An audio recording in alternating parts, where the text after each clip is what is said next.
Yohanes pasal yang ke-16, ayat pertama, kedua, dan ketiga.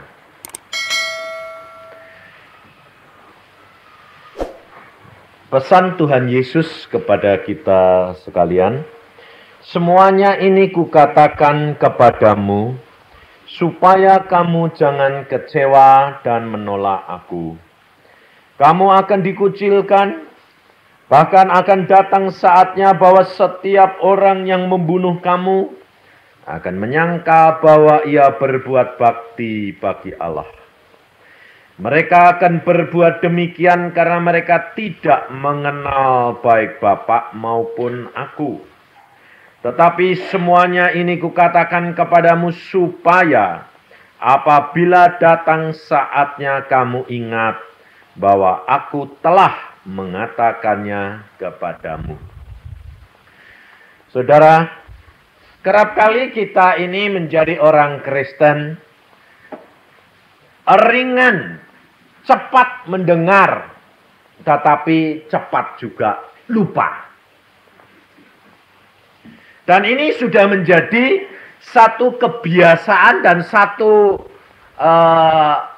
keadaan di mana tiap orang begitu. Kapan kalau mendengar lalu tidak bakal lupa? Kapan?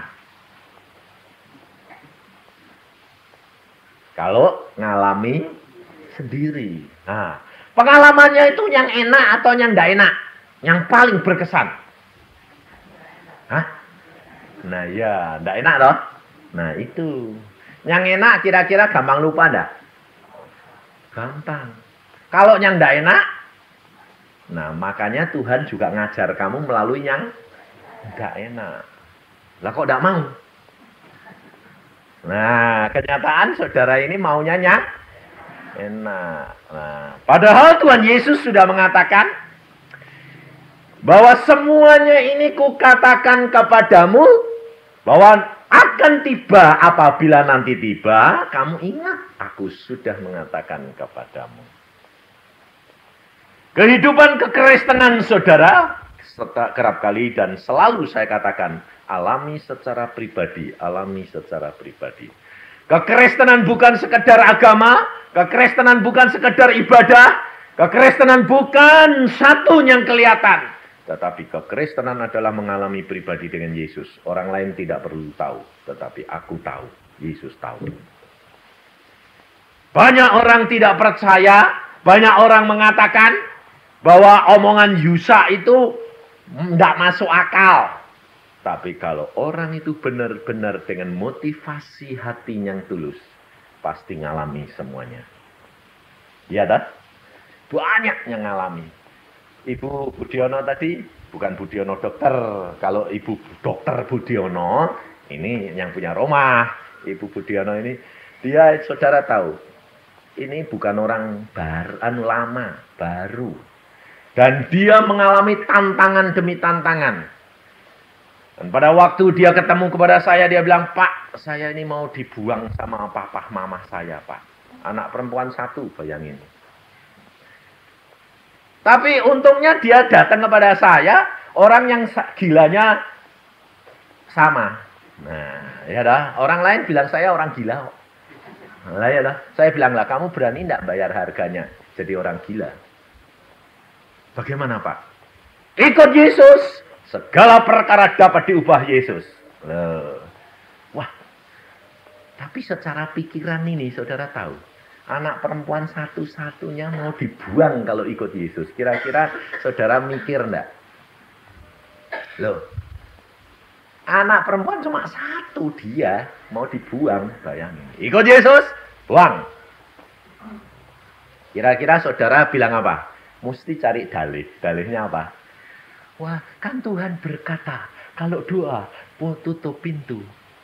Tidak usah orang tahu. Jadi aku Kristen, mama tidak tahu, tidak apa-apa. Betul. Tapi kalau saudara mikir gitu, itu pikiran siapa? Pikiran iblis. Pikiran kamu. Selalu setan. Kalau salah, kalau tidak enak setan. Kalau yang pikiran kamu selalu benar, kok enak. Saudara tidak sadar kenapa? Itu tandanya orang tinggi hati.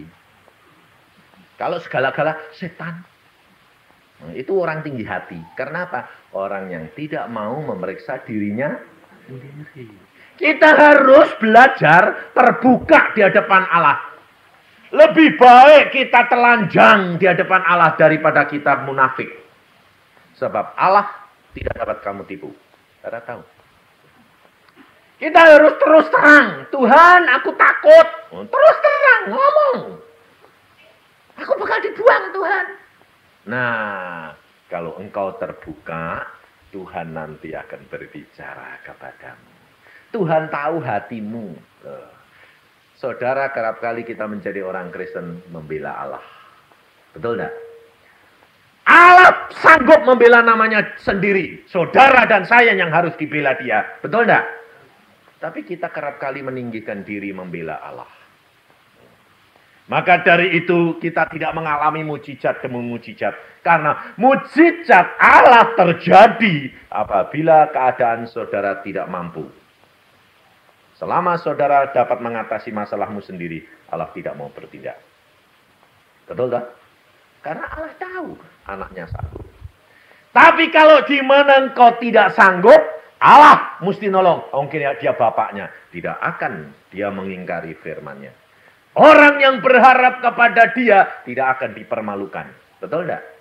Tapi harapnya harap apa? Kalau harapnya demi kepentingan pribadi, tidak bakal ditolong. Tapi kalau kamu berharap karena kepentingan Allah, kemuliaan Allah, Allah harus turun tangan dan dia membela namanya. Ini saudara. Maka dari itu saya selalu katakan, dahulukan Allah. Segala perkara Allah luar biasa. Engkau tidak perlu takut, engkau tidak perlu khawatir. Yesus sudah berkata, damai sejahtera aku berikan kepadamu. Damai sejahtera yang aku berikan kepadamu tidak seperti yang diberikan oleh dunia, cuma sementara. Tetapi damai yang Yesus berikan kekal selamanya. Inilah saudara. Dan apa terjadi? Saya katakan, kalau kamu berani bayar harganya, Allah akan membela engkau. Dia berkata, baik Pak. Saya akan ikut Yesus apapun yang terjadi. Dan pada waktu sudah dibaptis, ya saya saya ajari dia gini, kalau sudah dibaptis, diam-diam saja, jangan ngomong-ngomong. Enggak. Saya tanya orangnya, saya ajari, setelah dibaptis, kunjungi bapakmu, ibumu, katakan, aku mah sekarang menjadi anak Yesus. Enggak orang gila. Nah iya. Kunjungi, katakan, tunjukkan kasihmu. Bahwa kamu tetap mengasihi. Enggak dibuang, rela. Tapi kamu katakan, aku tetap mengasihi papa mama. Apa terjadi? Sampai sana ngomong, Ma, aku sekarang sudah dibaptis. Mamanya bilang apa? Baik. Loh. Sampai kaget dia. Baik, baik, Ma. Baik, loh. Lucu enggak? Di balik Tuhan. Sebab saudara tahu, Alkitab sudah berkata, apa yang tidak pernah timbul dalam pikiranmu, apa yang tidak timbul dalam hatimu, itu yang disediakan oleh Allah bagi orang yang mengasihi dia. Kasih kita kepada dia tidak pura-pura. Kasih kita bukan untuk kepentingan kita pribadi, tetapi untuk kemuliaan Allah. Dan supaya Allah dimuliakan di dalam diri kita. Inilah saudara. Mengapa Tuhan Yesus pesan khusus kepada murid-muridnya? Jangan engkau kecewa dan menolak aku. Padahal murid-murid Tuhan Yesus selama 3,5 tahun berjalan dengan Yesus. Melihat perkara-perkara besar dengan Yesus. Dan dia makan tidur dengan Yesus. Dijamin oleh Yesus. Mengalami mujizat dengan Yesus. Tapi mengapa Yesus bertanya begini? Dan Yesus menyatakan ini. Jangan kecewa dan menolak aku. Sebab hal ini mesti terjadi di dalam kehidupan tiap-tiap manusia. Jangan saudara kira bahwa saudara menjadi orang Kristen bisa tetap langgeng. Tidak bisa tanpa pimpinan dan bekerja sama dengan Roh Al-Kudus. Yesus tahu tidak ada murid-muridnya yang sanggup bertahan apabila Roh Al-Kudus tidak ada. Kenapa Yesus datang dan Yesus mengatakan, sebab Yesus sebentar lagi akan meninggalkan murid-muridnya. Dan semua muridnya akan kecewa dan meninggalkan dia. Kenapa? Karena tidak lihat Yesus lagi. Karena melihat Yesus sudah tidak punya kuasa lagi. Pada waktu Yesus masuk ke dalam kesengsaraan, pada waktu Yesus harus naik ke atas kayu salib, seolah-olah kuasa yang Yesus tunjukkan, pengalaman murid-muridnya semuanya sirna, hilang. Pada saat seperti itu, semua orang kecewa. Bukankah saudara juga begitu? Pada waktu ditolong Yesus, menggebu-gebu. Luar biasa Yesus, aku cinta engkau. Wah, nyanyinya tadi sampai air mata keluar semua. Tapi kalau sudah kira-kira nanti sudah diberkati, sudah lupa itu semuanya, kira-kira bagaimana? Lalu, menghadapi satu masalah, seolah-olah Yesus tidak tolong, bagaimana? Kamu kecewa enggak? Mulai cari orang. Mana hamba Tuhan? Panggil dong. Mana? Aku sembahyang. Enggak ada artinya, Pak. Ya enggak?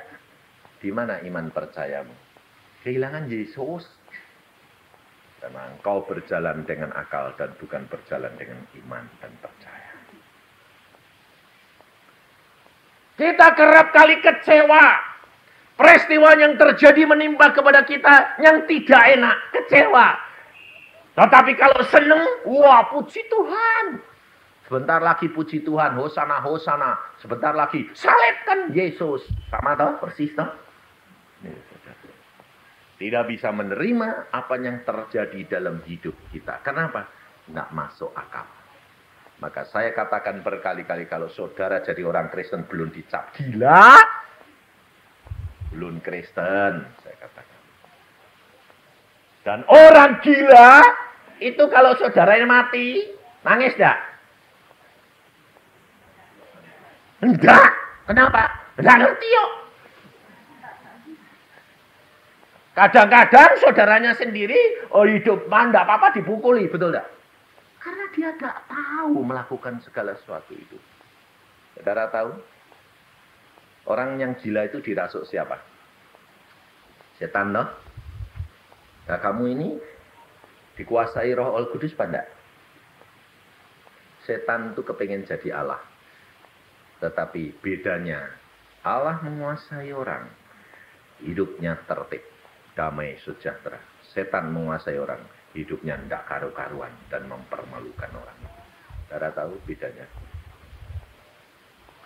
Maka dari itu, kalau saudara tidak ngalami sendiri, saudara tidak akan bisa mengerti.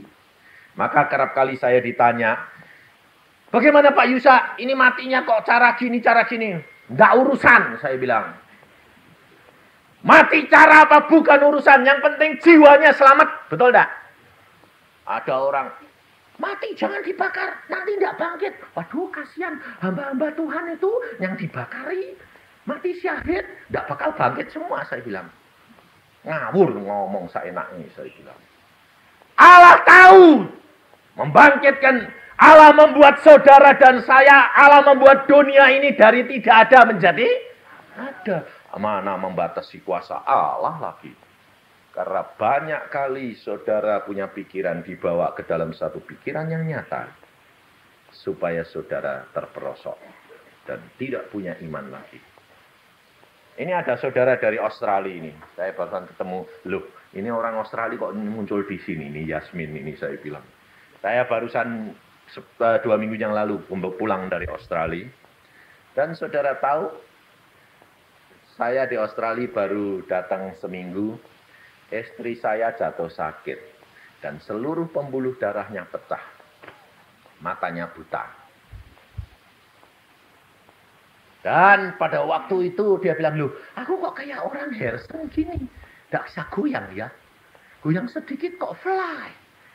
Mataku kok tidak bisa lihat. Saya bilang, tutup mata, ucapkan syukur. Kamu sudah diambang pintu surga. Yang nyanyi siapa ini?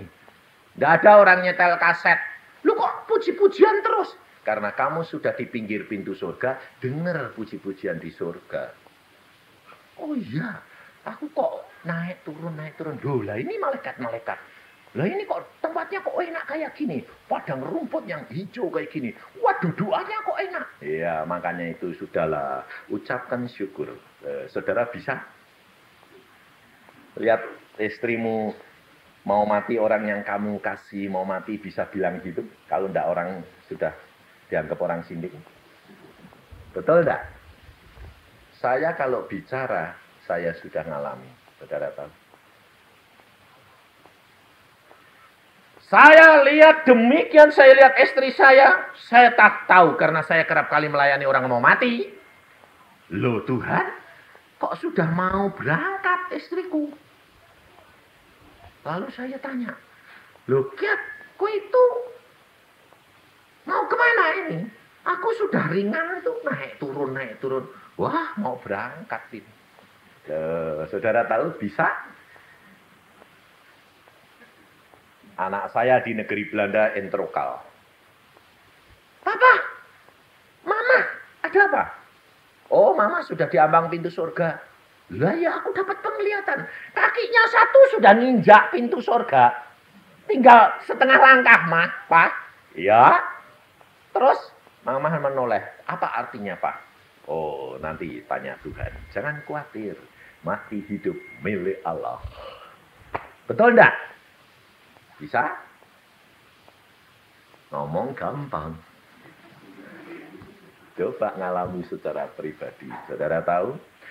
Di dalam kesulitan, di dalam kesukaran, di dalam keadaan yang tidak enak, di situ Allah menguji dan engkau tahu iman percayamu sampai di mana. Betul enggak?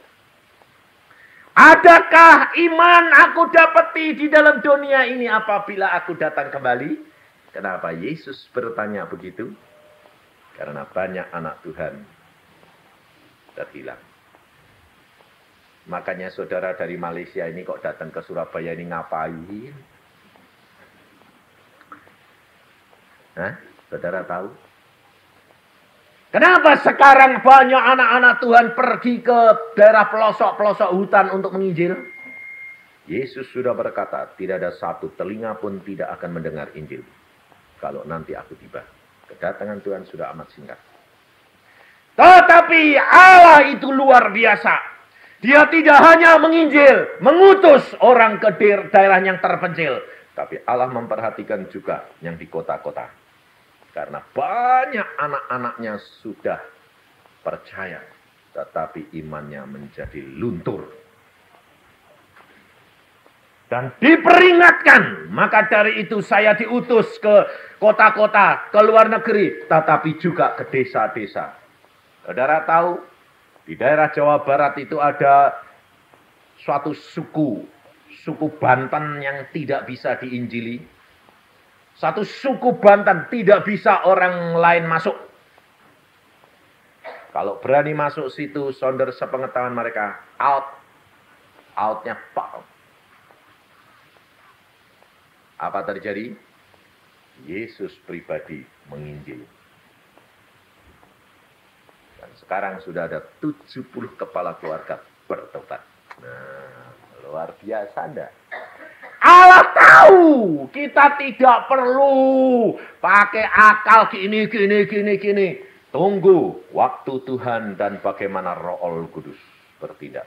Yang penting belajar peka terhadap pimpinan Roh Kudus, berjalan barang kemana dia kehendaki. Maka dia akan mengerjakan perkara-perkara besar. Saudara tahu? Yesus sanggup. Loh, kalau Yesus mau, dia berkata, hei dunia. Lalu dia datang, semua bertobat. Bertobat enggak? Susah saya bilang. Yang paling susah itu apa? Ngurusin orang Kristen yang sudah lama ini loh yang paling susah. Sebab apa? Karatan semuanya. Yang baru itu lebih gampang. Karena apa? Percaya, langsung dia praktek. Tapi yang lama ini sudah kemasukan teori-teori dan doktrin-doktrin ini. Karatan semua. Ini orang tua-tua coba. Kira-kira menghilangkan kebiasaan itu gampang apa susah? Sulit. Nah, ini orang tua sulit. menghilangkan kebiasaan itu susah. Padahal Yesus sudah berkata, jikalau engkau mau mengikut aku harus menyangkal diri. Berarti buang semua kebiasaan. Bukan berarti lalu kamu kalau ke gereja nanti tidak liturgi. Jangan bilang gitu loh ya. Jangan diterjemahkan lain loh ya. Kurang ajar nanti bilang, Yusaknya ngajari, awas gue ya. Yusak tidak ngajari supaya kamu menentang gereja. Tidak. Kamu harus bekerja sama dan kamu harus masuk gereja. Tetapi pikiran dan rohmu dibaharui. Dan kamu harus banyak isi firman Tuhan. Bangun pagi baca firman. Karena setiap pagi Allah mau yang terutama buat Allah lebih dahulu. Pada waktu saya melihat istri saya begitu, apa terjadi saudara? Saya cuma berkata gini. Kamu siap ucapkan syukur mati di Australia, mati di Indonesia, sama saja. Kita pasti ketemu di Firdaus. Iya ya, tak tungguin, jangan khawatir. Nah, terus kemudian saya berdoa. Ya berdoa, saudara tahu, mata ini merah, pecah semua. Waktu pakaian saya ganti, loh, wah seluruh tubuhnya darah semua di bawah kulit. Wah, pembuluh darahnya pecah semua ini. Saya bilang, Tuhan, tapi istri saya enggak teriak-teriak, lalu enggak bilang, sakit. Enggak. Malah gini, aku kok enak ya, mau naik turun.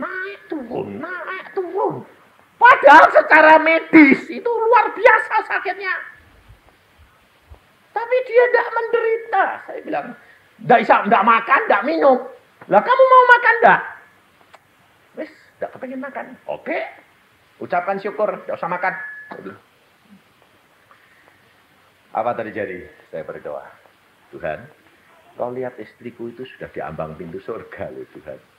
Bawa pulang pandak terserah loh Tuhan. Ini urusanmu. Aku mengasihi istriku, engkau tahu istriku mengasihi aku, dan aku mengasihi engkau, dan Yesus mengasihi kami, dan istriku mengasihi engkau. Tuhan, apa yang saya harus lakukan? Kalau istriku mati, sekarang, saya bilang, pelayanan saya di Australia masih 3 minggu. Tak terusin pelayanannya atau dibatalin? Kalau teruskan, ya istriku tak balsam. Tetapi apa kata orang? Yusak tidak punya perikemanusiaan. Istri yang mati, pelayanan terus. Orang sinting ini. Kalau aku dicap sinting, dicap gila, aku bayar harganya. Upahku besar di surga. Alkitab berkata, betul tak? Tapi kalau istriku engkau katakan pulang dan sekarang aku harus bawa pulang. Pelayanan 3 minggu di Australia masih sisa, batal semua. Apa kata orang? Dan aku sudah berdoa. Pelayananku tidak akan terganggu karena apapun yang terjadi. Saya berkata, silahkan pilih, silahkan atur, silahkan engkau tetapkan. Relax. Ya enggak susah, ya enggak apa-apa. Adik saya bilang, bagaimana kak? Ini Cici kok sudah mau berangkat? Enggak apa-apa, santai.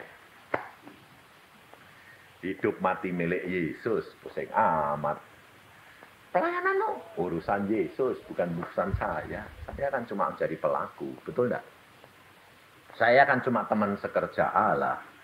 Roh Kudus bicara jelas dalam hati saya. Ngomong Roh Kudus. Bilang apa? Yusak? Apa Tuhan?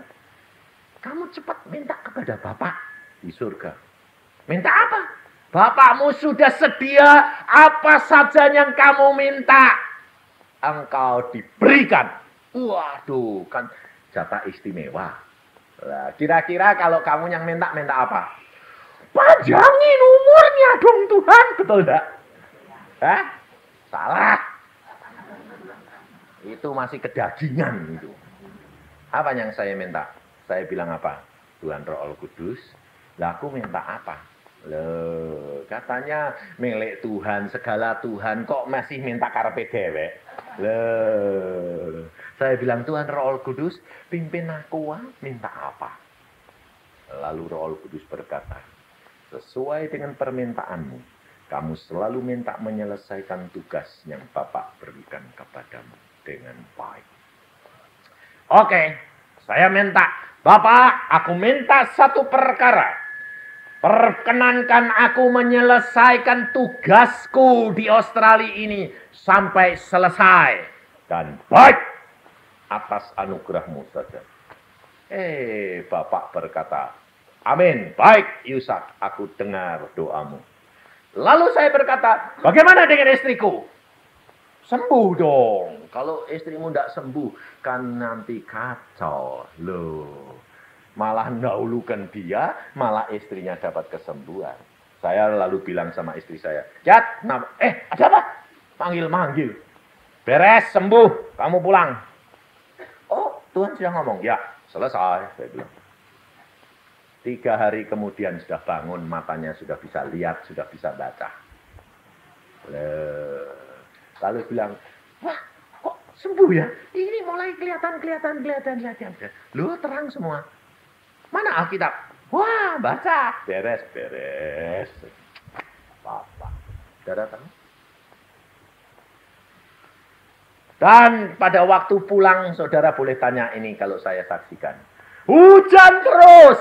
Ada pemogokan. Orang berkata, pelabuhan udara mogok. Mungkin gak bisa pulang Pak Yusa. Kalau Allah sudah mengatakan, mesti pulang. Hambanya jalan. Saudara. Hari itu terang benderang. Tidak ada pemogokan. Besoknya hujan lagi. Betul tak?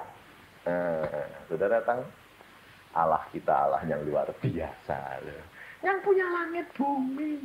Tidak usah pusing, tidak usah susah. Relax. Kira-kira kalau saudara diangkat jadi anaknya Presiden Soeharto, kira-kira di jalan-jalan dipegang polisi takut tidak? Kenapa? Anak presiden, malah polisinya bilang, Bapak, salah jalan Pak. Tunjukin dong. Ding. Ya toh, relax toh. Tapi kamu anak Allah yang maha kuasa, yang punya langit bumi toh. Kenapa tidak bisa relax? Karena engkau mengasihi dirimu sendiri. Dan setiap orang yang mengasihi dirinya sendiri, dia pasti kecewa. Kenapa? Karena dunia ini tidak ada yang kekal. Kenapa Yesus lihat murid-muridnya banyak kecewa? Karena murid-muridnya memandang Yesus secara daging. Yesus akan pergi pulang ke surga. Dan dia berkata, aku kirim Roh Kudus. Maka dari itu saudara, kalau engkau tidak kerja sama dengan Roh Kudus, engkau bekerja, mengabdi, memandang kepada sesama manusia, baik itu hamba Tuhan, kau pasti kecewa. Pasti engkau kecewa. Kenapa? Wah, aku masuk kelompok ini. Wah, ini memang tugasku kok. Ini tempatku kok. Wah, aku dukung. Mesti ribut. Kenapa? Karena yang satu punya karisma pemimpin, yang satu punya karisma pemimpin, akhirnya tidak cocok dua-dua. Karena apa? Dua-duanya saling mengasihi dirinya sendiri, bukan mengabdi kepada Yesus. Kenapa gereja-gereja pecah? Kenapa persekutuan-persekutuan kerap kali kembang terus, pecah terus? Karena mengasihi diri sendiri, bukan mengabdi kepada Yesus. Saya itu ditawarin suruh bikin gereja, saudara tahu. Suruh bikin gereja. Saya bilang, tugasku ini penginjil. Wah, tidak bisa Pak. Kita harus berpikir nasional. Bikin gereja yang gede Pak. Saya sponsori. Berapa? Masuk berapa? 10.000. Duitnya beres, saya yang nanggung. Berapa miliar itu. Dan itu kalau 10.000 tidak mungkin di desa. Di Jakarta. Berapa miliar itu. Asal Pak Yusak jadi gembalanya. Saya bilang, saya nanti jadi gembala.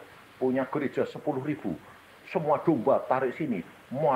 Gembala-gembala maki saya dikutuki. Wah, silakan 12 saya. Betul enggak? Makanya saya bilang, saya mengabdi kepada Yesus. Bukan mengabdi kepada manusia. Jadi penginjil. Nanti kalau Bapak apa? Loh, motivasimu bikin gereja adalah mendirikan kota. Saya berkata, tidak. Anak istriku yang melihara siapa? Yesus. Bagaimana jadinya? Yesus lebih mengasihi anak istriku daripada saya. Kamu tahu, saya bilang. Umur saya ini tambahan, istri saya tambahan, anak-anak saya itu tambahan semua. Semua. Istri saya sudah hampir 2 kali ini mau pulang. Tuhan bilang, ya balik sebentar. Tidak apa-apa. Saya sendiri sudah pulang, Tuhan bilang, tugasmu belum selesai, selesaiin dulu. Oke Tuhan. Anak saya juga pulang. Saya berkata, Tuhan silahkan ambil. Tuhan bilang, aku balik, aku punya rencana. Silahkan. Satu-satu. Umur tambahan semua. Nyatanya sampai sekarang ya rileks, santai, enak, bahagia, sehat, Tuhan berkati loh. Ngapain pusing-pusing? Kalau Tuhan mengatakan bahwa kamu punya berapa miliar, tapi Tuhan berkata, habis enggak? Barusan di koran toh. Ada orang punya kayu mau diekspor itu. Dalam waktu semalam disuruh minta pulang, enggak boleh pulang, dibakar sama penjaganya sendiri. Saudara tahu bahwa harta benda itu cuma barang titipan. Jangan melekat hatimu kepada barang benda-benda itu. Kau pasti kecewa, termasuk engkau melekat kepada manusia. Pasti kecewa. Engkau baik sama dokter Budiono? Kamu kira bahwa dia seorang dokter Kristen, lalu kamu biasanya ini pasien-pasien datang ke tempat dia, mesti maunya apa? Gratis. Pasti. Cari dokter. Kamu orang kaya, cari dia dulu, mesti minta gratis. Padahal sudah kaya, tetap gratis. Kenapa Pak? Sebab itu sudah mentali orang Kristen itu sudah ketularan sifat jembel itu. Peminta itu. Jadi kalau datang dia, waduh ini dokter Budiono, dokter Kristen, khotbah lagi. Lalu dirawat dia, pikirnya gratis. Ditagih. Itu dokter sudah kaya kok ya nagih ya. Loh, mau periksa dirimu kamu tambah kaya, ya tambah mau bayar. Loh, betul enggak? Salah. Saya itu punya mobil. Saya punya teman-teman dokter. Tapi saya kalau pergi beli apa-apa, saya bilang sama orang-orang itu. Sebab saya itu di mana-mana dikenal jadi repot. Datang ke toko, saya pikir cari toko yang nggak kenal, saya bilang, Pak Yusa, waduh mateng aku. Saya kenal lagi, mati ya. Sampai istri saya kalau pergi sama saya, waduh anak-anak bilang, pergi sama papa itu nggak enak. Kenapa? Udah mana-mana dikenal. Seolah-olah nanti disangkai minta. Bayangin saudara. Makanya saya bilang, saya kesini bayar, mau jadi berkat, bukan jadi beban. Saya bilang, loh Pak, lah saya yang mau jadi berkat kok Pak. Nggak mau. Kalau kamu kasih saya utang. Saya bilang, saya kasih kamu. Loh kok aneh sih Pak? Ya biarin, saya bilang. Saudara tahu, prinsip saya adalah jadi berkat, bukan jadi beban. Dan Tuhan selalu menjadikan berkat luar biasa. Tidak usah khawatir. Tidak usah khawatir. Jangan iri. Nah, contohnya, pada waktu saya menukar mobil saya dihargai cuma 20. Kalau saya jual sendiri, bisa laku 21. Tapi saya tukarkan di tukang jual beli, ini di depan muka saya. Lalu ada orang lihat mobil saya, lalu orang itu bilang gini, saya barusan beli dari dokter ini loh, 20. Kamu kasih untung sama saya. Orang bilang, ya kasih saya 20,5 toh Pak, kan sudah 500.000. Loh itu belum sehari. Lalu orang bilang, wah saya mintanya lebih. Berapa Pak? 1,5 juta. Dibayar sama orang itu 21 seperempat. Jadi belum sehari orang itu sudah untung berapa? 1,4 juta. Saya tanya, kira-kira kalau saudara yang punya mobil itu, saudara lalu bilang apa? Aduh, betul enggak? Gelo enggak? Ayo, gelo enggak? Hah? Harusnya kamu bilang apa? Saya pada waktu sama istri saya dengar gitu, apanya diucapkan istri saya dan saya, puji Tuhan, aku tidak menjadi beban untuk orang itu, tapi menjadi berkat. Orang itu langsung untung 1,4 juta. Orang lain bilang, loh Pak Yusa, berarti kamu belinya kemahalan. Mahal atau murah kalau Yesus yang membayar? Murah. Betul enggak? Jangan batasi akan kuasa Allah. Saudara tahu. Kalau Yesus sudah menetapkan, bayar, bayar. Berapa saja, bayar. Yesus yang bayar, murah. Sebabnya apa? Nah, berkatnya dia yang ngasih kok. Saudara tahu. Kalau berkat yang dari Yesus itu luar biasa. Tapi kalau kamu usaha sendiri, keringatmu sampai luar biasa, hasilmu sedikit. Kalau dengan Yesus, tidak kerja keras, tapi berkatnya melimpah. Coba kesaksian tadi, dikasih setial, suruh ngasih setial. Larang orang sinting ya. Itu manajemen Tuhan. Dan itu yang saya alami, saudara. Tuhan berikan, Tuhan berkata salurkan, berapa? Semua, oke. Ini Pak Samudi itu di rumah saya, tinggal di rumah dia. Semua, semua. Lah kamu sendiri, enggak urusannya Tuhan. Nah terus kamu enggak butuh? Butuh, siapa bilang? Bayangin, 2 minggu di sini, waktu itu sudah jalan 10 hari, kurang cuma 4 hari. Persembahan Tuhan bilang, kumpulkan Yusa, kumpulkan. Tak kumpulin. Setelah kumpul 2,5 juta, Tuhan bilang, banyak ya Yusa, banyak, lumayan. Saya bilang, lumayan, ya toh. Lah terus jujur. Wah lumayan ya Yusa, lumayan Tuhan. Tapi saya tahu watak Tuhan. Kalau Tuhan bilang, lumayan Yusa, wah mesti kau ngasih orang.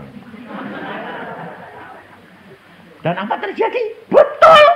Setelah dia bilang, lumayan ya Yusa, lumayan Tuhan. Itu orang butuh Yusa buat kontrak rumah. Berapa Tuhan? 500. Berikan. Itu hamba Tuhan tidak bisa bayar fiskal. Berapa Tuhan? 500. Berikan. Itu 500. Berikan. 5 kali 500. Habis. Lalu, loh kok habis Tuhan? Iya. Kamu kan cuma bendaharaku. Lalu saya ditanya sama Pak Samudi. Habis. Lah kamu sendiri? Saya tahu. Lah kamu nanti pulang? Saya tahu. Gak apa-apa, urusan Tuhan. Saudara tahu dalam waktu 4 hari saya bawa pulang uang berapa? 10 juta. Saudara tahu? Hanya 4 hari. 10 juta. Sampai Pak Samudi bilang, berapa? 10. Dari mana? Anda tahu? Kerewel datang sendiri dalam waktu yang singkat. Kok bisa gitu? Hujan akhir. Ini masa adalah hujan akhir, hujan roh. Jangan saudara sibuk-sibuk dengan perkara-perkara daging. Allah menyediakan segala-galanya. Kalau engkau butuh banyak, diberi banyak. Butuh sedikit, diberi sedikit. Allah tidak pernah terbatas, saudara. Jangan membatasi akan kuasa daripada Allah. Supaya saudara dan saya tidak kecewa. Supaya saudara dan saya benar-benar mengabdi kepada Dia. Dan untuk itu setiap hari saudara harus periksa diri. Sediakan waktu untuk bangun pagi, berdoa, dan periksa diri. Dan kekuatanmu itu datangnya dari Yesus. Karena pada waktu Yesus pesan kepada murid-muridnya, jangan kecewa dan menolak aku. Lalu Yesus pesan, tunggu di Yerusalem sampai Roh Kudus datang memenuhi engkau. Dan pada waktu Yesus sudah meninggalkan murid-muridnya, dia tahu murid-muridnya banyak yang kecewa kepada dia. Banyak murid-muridnya yang meninggalkan dia. Yesus tidak terpengaruh dan Yesus tidak turut kecewa. Yesus tahu rencana Allah luar biasa. Bapaknya luar biasa. Dan setelah dia bangkit, dia hanya pesan. Murid-muridnya dia pesan. Tunggu di Yerusalem. Dan pada waktu mereka sudah dipenuhi Roh Kudus, apa terjadi? Mereka semuanya berani mati untuk Yesus. Tidak lagi meninggalkan. Tidak lagi kecewa. Mati pun dimanapun dia berani untuk membayar harganya. Karena apa? Bekerja sama dengan Roh Kudus. Kalau saudara dan saya tidak bekerja sama dengan Roh Kudus, kalau saudara tidak belajar peka terhadap pimpinan Roh Kudus, tidak akan mampu. Dan saudara akan kecewa. Jikalau saudara hatimu kemakan, saya tadi barusan bicara sama Yoni. Yoni bilang gini, makan hati, makan hati. Saya bilang, kalau makan hati itu berarti kamu kerja buat manusia, bukan buat Allah. Sebab kalau buat Allah, tidak pernah makan hati. Karena gembira dan sukacita senantiasa. Dan semuanya Allah akan atur. Saudara tahu? Kehidupan kekristenan kita harus cek setiap hari, saudara. Dan untuk itu apa? Rendah hati. Rahasianya adalah rendah hati dan motivasi yang selalu bersih di hadapan Allah. Dahulukan Allah segala-galanya, maka engkau akan melihat perkara-perkara besar yang Allah lakukan. Allah kita Allah yang luar biasa, saudara. Dia Allah yang istimewa, luar biasa. Saya sampai tidak bisa mengerti. Tidak bisa mengerti. Kalau Tuhan utus, Tuhan akan lengkapi, Tuhan akan cukupi, Tuhan akan berkati. Sebab asalkan engkau dengar-dengaran dan menurut kepada Dia. Saudara tahu, kehidupan kekristenan adalah penyangkalan diri. Tetapi belajar peka, tulus di hadapan Tuhan terhadap pimpinan Roh Kudus. Dengar-dengaran akan suara Dia. Tapi jangan lalu cari suara telinga. Perhatiin. Roh Kudus ada di dalam hati. Tapi kalau Allah mau berbicara melalui suara telinga, Yesus pribadi yang berbicara. Bukan Roh Kudus. Beda, saudara. Makanya Ibu Budiono tadi dia bilang betul. Dan tidak hanya dia. Semua anak-anak Tuhan yang sungguh-sungguh pasti mengalami. Suara Tuhan itu kalau bicara bisa lembut seperti kekasih. Bisa lembut seperti kekasih. Sebab saya mengalami. Saya dilus-lus kepala saya, Tuhan bilang, Yusa, aku sayang kamu. Yusa, aku mengasihi kamu. Bayangin. Enggak sekali, 2 kali.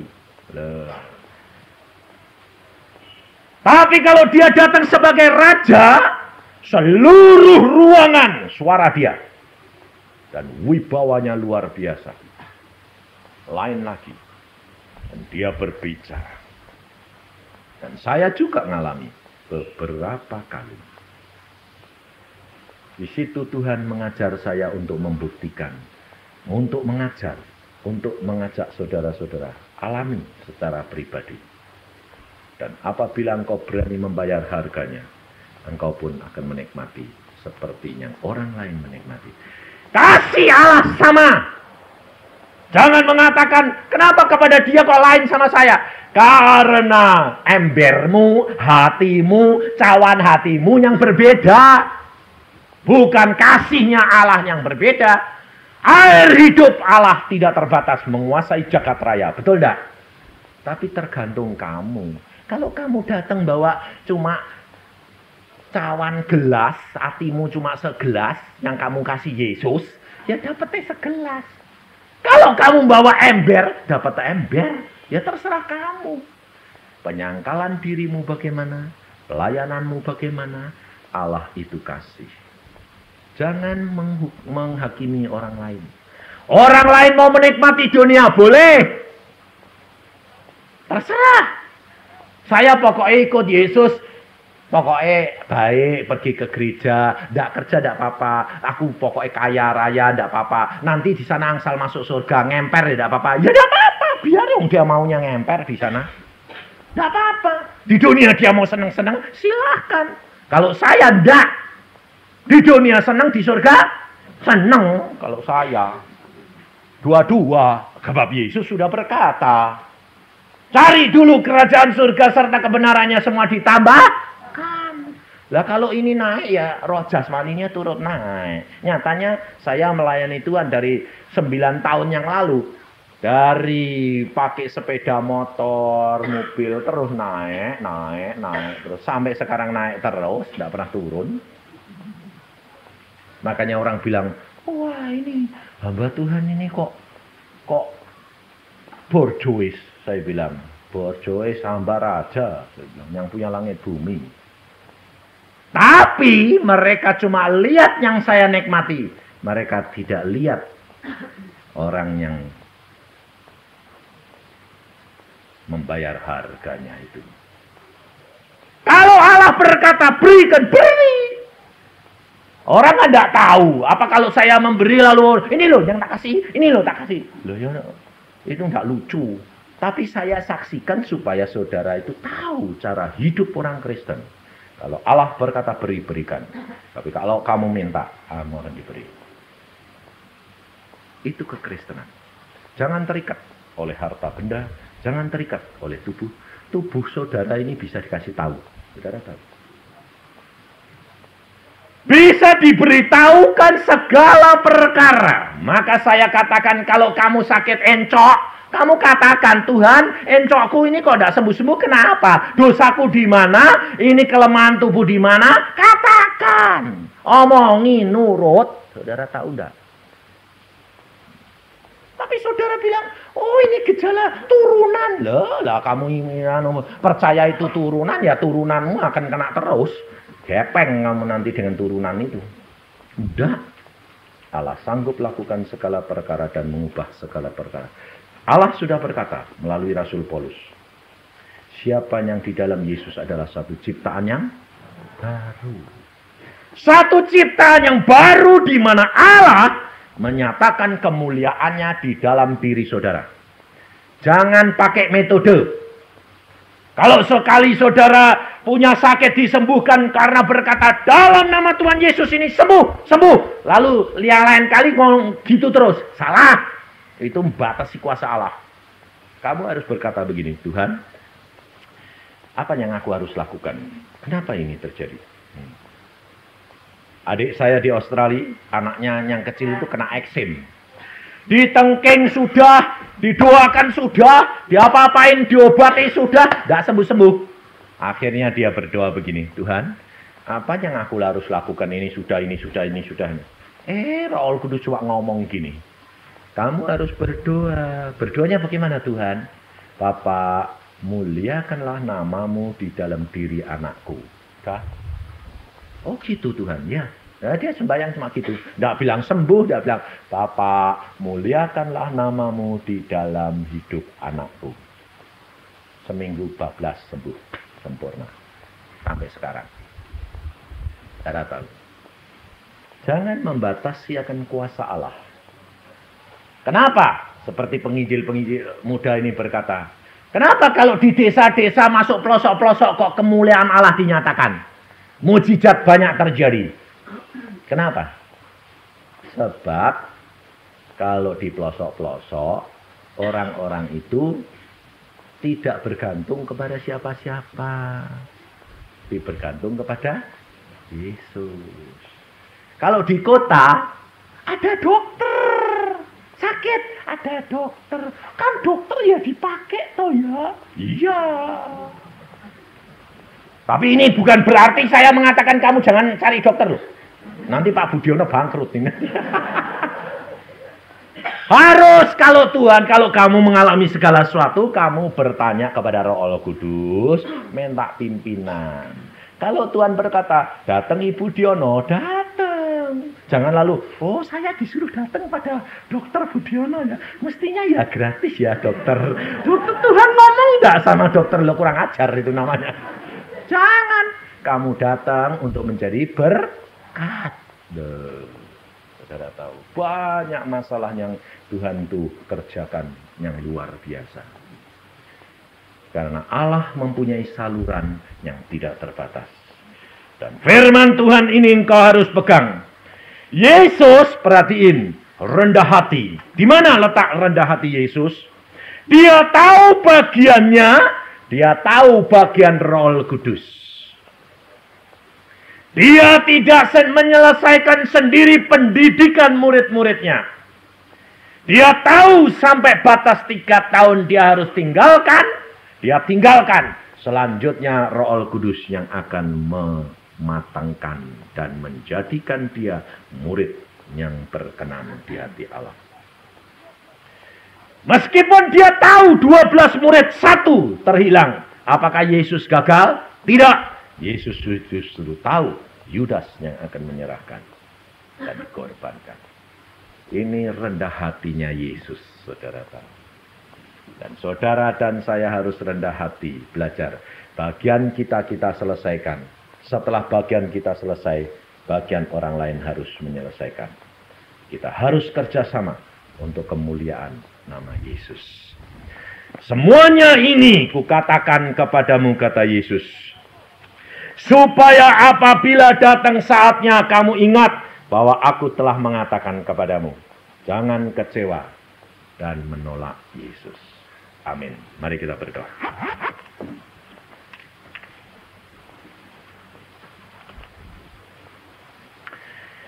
Tuhan, Engkau mengatakan kepada hamba-Mu saat ini, di mana banyak anak-anak-Mu di tempat ini yang merasa agak kecewa kepadamu. Mengapa harus terjadi ini? Mengapa harus begini, Tuhan? Bukankah lebih baik kalau semuanya dengan mulus, dengan baik, dengan indah? Kenapa harus terjadi begini? Tuhan, ampuni anak-anak-Mu, karena saat ini mereka mendengar firman-Mu dan mereka menyadari bahwa Engkau itu Allah yang baik. Tidak ada sesuatu kejadian dalam hidup saudara yang kebetulan.